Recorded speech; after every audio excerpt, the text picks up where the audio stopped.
For today's headlines, thousands flee Odette's wrath. Poll body's budget slashed. People's money, people's benefit. Senate approves vape regulation bill. Provincial buses eye return to Metro Manila. Marikina River Patrol launched. Thousand Santas not coming to town.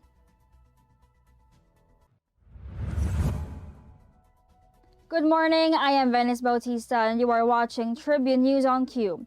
Today is December 17, 2021 and here are the latest news of this Friday morning. Thousands of Filipinos fled their homes as Typhoon Odette brought destructive winds and torrential rains on Thursday. Some 198,000 persons from Central Visayas, Eastern Visayas, Northern Mindanao, and the Caraga Administrative Region have evacuated to government shelters according to the National Disaster Risk Reduction and Management Council. Odette has sustained winds of 260 kilometers per hour, with gusts over 300 kilometers per hour by the time it made its first landfall in Surigao del Norte, Siargao Island past 1:30 p.m., the State Weather Bureau said. The agency hoisted signal number 4 over Dinagat Islands, Surigao del Norte, southern Leyte, and eastern portion of Bohol, noting that very destructive typhoon force winds were expected in these areas within 12 hours. Cabinet Secretary Carlo Nograles assured the typhoon-hit residents that standby funds and family food packs have been prepared for them. Nograles added that the Department of Social Welfare and Development, including its field offices, has available disaster response, standby funds, and family food packs prepositioned in different strategic areas in the typhoon-affected regions. Humanitarian organizations and other concerned groups are also on the ground, working with local authorities to assist in rescue efforts. Teams from the Philippine Red Cross have been deployed, which also help distribute food, water, and other supplies to affected residents. The Commission on Elections would have to make do with 26.7 billion pesos budget despite requesting nearly 42 billion pesos for the election year 2022, according to the report approved on Wednesday by a Congressional Bicameral Conference Committee. The report has reconciled conflicting provisions of the Senate and House of Representatives versions of the 2022 budget measure, and at the end, the COMELEC is set to receive 26,697,689,000 for the next year. However, it is still undetermined which COMELEC programs will be affected by the reduced budget, as Daily Tribune has yet to receive a copy of the full 2022 BICAM report as approved by the two chambers of Congress. COMELEC spokesperson James Jimenez, however, lamented the budget cut in August this year, saying that this will affect the poll body's COVID-19 preparations as well as the increase in the honoraria of teachers and other benefits. The Bicameral Conference Committee on December 15 approved the final version of the 2022 spending plan. The two chambers of Congress ratified the measure later on the same day. The lawmakers increased COMELEC's budget by 200 billion pesos from the previous 26,497,689,000 based on House Bill 10153 or the General Appropriations Bill for fiscal year 2022. However, in the National Expenditure Plan or NEP, the Department of Budget and Management DBM/the COMELEC's proposed 41.9 billion peso budget to 26.4 billion pesos, slashed by around 15.495 billion pesos. In the 2022 NEP, COMELEC has requested 37.644 billion pesos for election administration programs, but DBM has recommended only 24.897 billion pesos. DBM also set COMELEC's development of software system and procedures budget at 450.539 million pesos, registration for overseas absentee voting at 111.912 million pesos, and the maintenance, updating, and safekeeping of voter records at 34 million pesos, and preparation of voting centers at 24 million pesos. Despite the budget cut, next year's proposed budget is still larger compared to COMELEC's budget of 16 billion pesos in 2016 and 10 billion pesos in 2019. Malacanang on Thursday assured the public that the administration will effectively and efficiently use the proposed 2022 General Appropriations Act or national budget for the country's pandemic response and recovery efforts. Cabinet Secretary Carlo Nograles renewed the executive branch's commitment after the Senate and the House of Representatives ratified the government's spending plan for signing by President Rodrigo Duterte. Nograles added that as they await its transmittal to the office of the President, the government reiterates their commitment of utilizing the people's hard-earned money to properly implement programs, projects, and services effectively and efficiently during the remainder of the President's term of office. The palace official also lauded the Congress for its swift ratification of the proposed budget, which he said would be crucial to sustain the Duterte government's legacy of real change.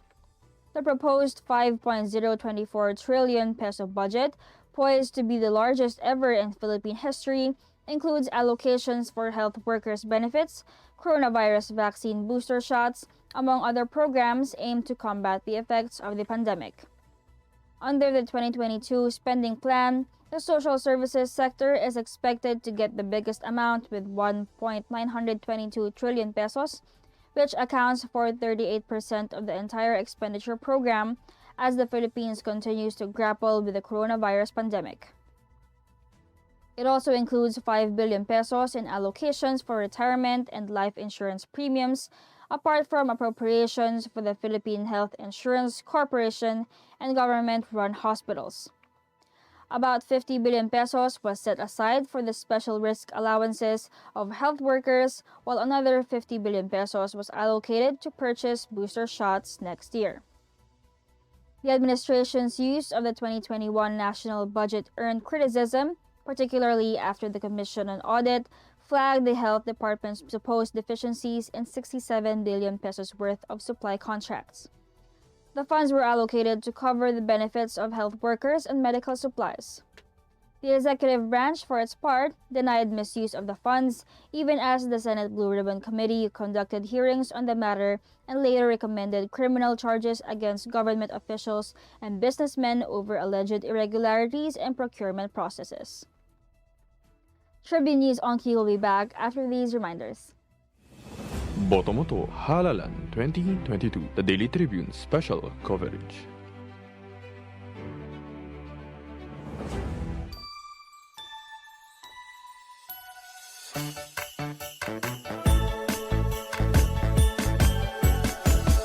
Chris masaya, pagsama-sama. Bong, yung naumpisahan ko, tapusin mo. Mga bagong highway, tulay, tren, dapat ma-enjoy na kaagad ng mga tao yan. Kailangan lahat bakunado at laging may ayuda pag kailangan. Huwag dapat makabalik ang mga drug lords para ligtas ang pamilya. Yung ginawa mong malasakit centers, maganda yan. Padamihin mo pa. Magkasama tayo.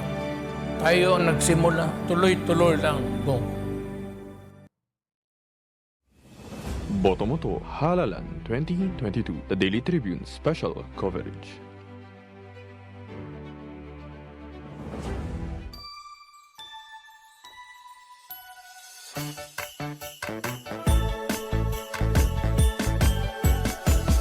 Chris masaya, pagsama-sama.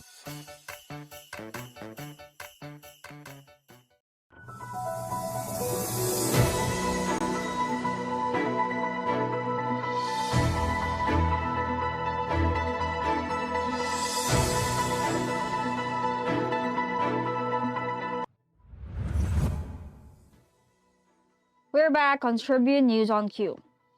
The Senate on Thursday approved a proposed measure seeking to regulate vaporized nicotine and non-nicotine products.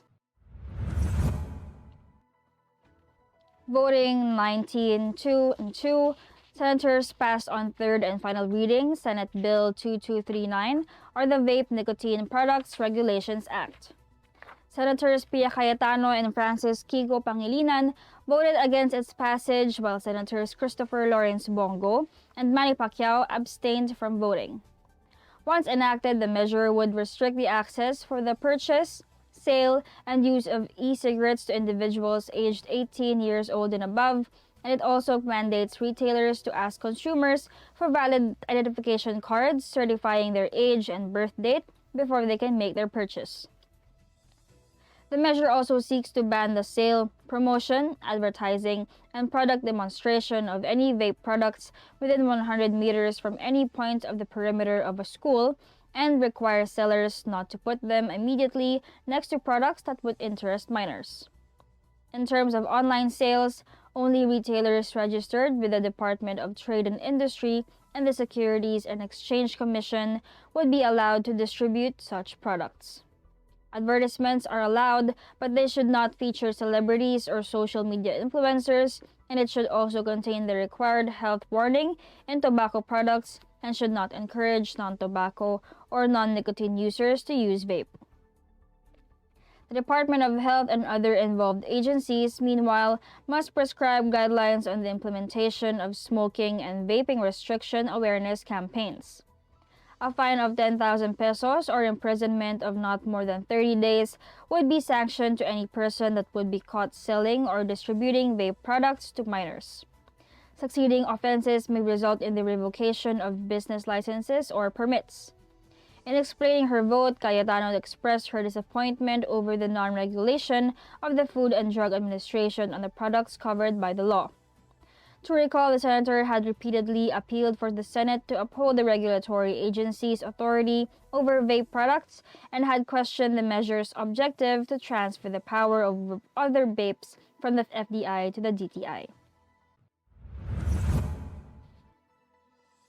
Yet another clash is seen between the Metropolitan Manila Development Authority and the operators of the provincial buses after several groups have asked the national government to allow the return of the trans-metro operations of bus companies.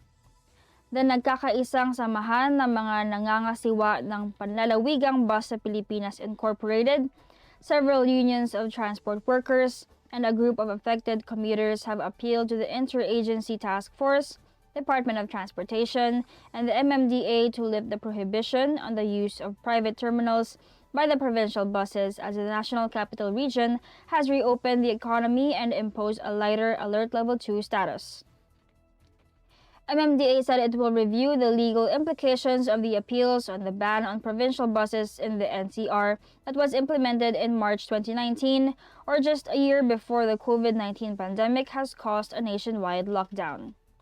The group said they are seeking permission to use the Metro Manila transport terminals to help mitigate the transportation woes of thousands of commuters daily.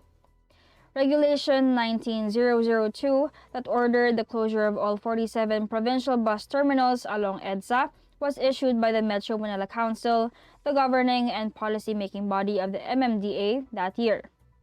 It prevented the local governments from issuing business permits to bus operators who intend to set up a terminal along the main thoroughfare. Passengers from Central and Northern Luzon get off at the Philippine Sports Arena in Bocaue, Bulacan, or at the Valenzuela City Gateway Terminal. Those from Mindanao, the Visayas, and Southern Luzon are dropped at SM Santa Rosa Lavina or PITX Terminal in Parañaque City. The group of provincial bus operators, consisting of 70% of all provincial bus franchises in the country, said the pandemic has also left them without or a reduced or even without income when the lockdowns were imposed.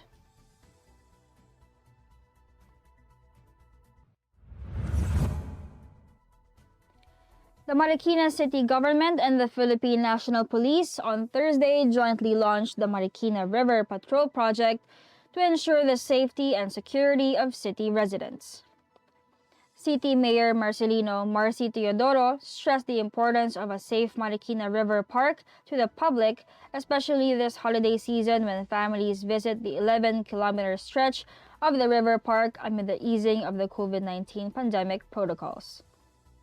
Teodoro said the joint project is part of Marikina's disaster preparedness, and the government is continuing to conduct interoperability training.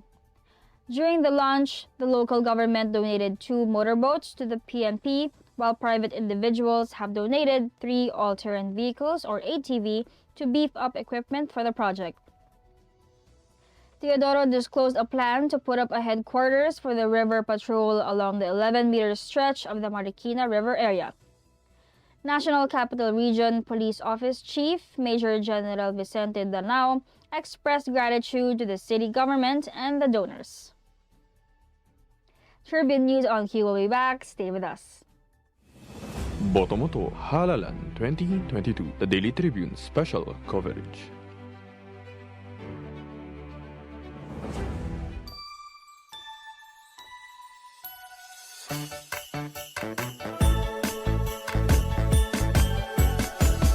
Chris masaya, pagsama-sama.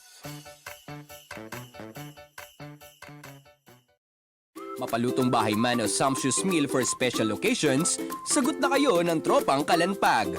Dahil atid sa inyo ng Daily Tribune ang fun and exciting cooking show na Kalanpag, manood at matuto kung paano lutuin ang mga favorite nyong recipes. Sabayan pa ng fun and inspiring na kwentuhan sa kusina. I-upgrade na rin natin ang mga nakasanayang traditional dish ng pamilya. Plus, healthy tipid tips na ibabahagi ng tropang Kalanpag. Matuto, mabusog at good vibes dito lang sa Kalanpag tuwing Lunes, 10:30 a.m. sa Daily Tribune Facebook page at Tribune Now on YouTube. Makinig at makisali sa usapan every Friday night at 6 p.m. sa I Speak Katribu Podcast. Samahan sina Daniel at Alvin na pag-usapan ang mga relevant topic na tiyak kakarelatean nyo mga katribu. At pagdating ng Sunday at 7 p.m., Speak Your Mind with our I Speak program na sasagot sa mga tanong regarding the latest and relevant issues sa paligid natin. I-like at i-follow nyo ang Daily Tribune Facebook page at Tribune Now on YouTube para updated ka sa mga latest episode namin mga katribu.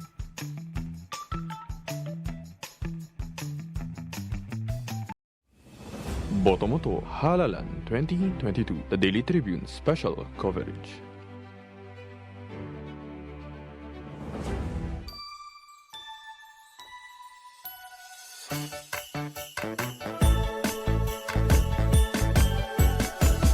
Chris masaya, pagsama-sama.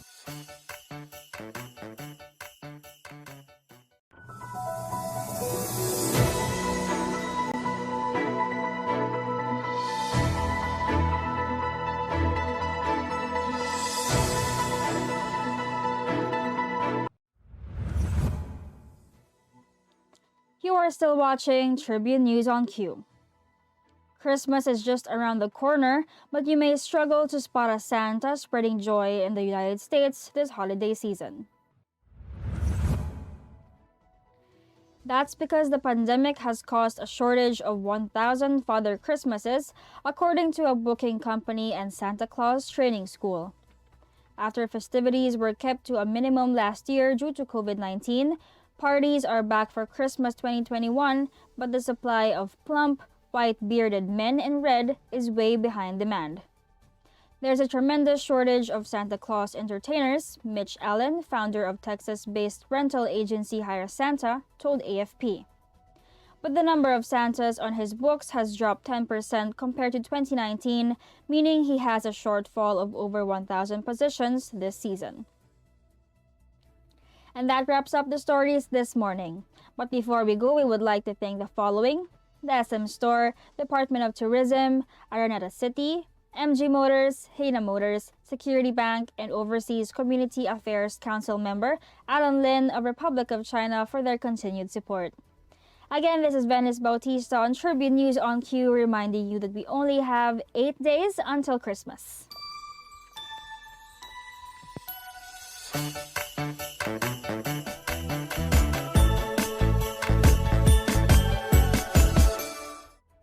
Stay safe, stay healthy, and stay at home. Good morning. Catch the latest news on our website, tribune.net.ph. Follow us on Facebook, Twitter, and Instagram. Subscribe to our YouTube channel, Tribune Now. Download the Daily Tribune app on Apple Store for iOS and Google Play for Android to get the latest and most comprehensive news online. Daily Tribune invites you to join its Viber community, Katribu, to get updates on the hottest news on politics, business, sports, lifestyle, and entertainment. Emoticons of the Tribune mascot Tercito are available on our community Viber.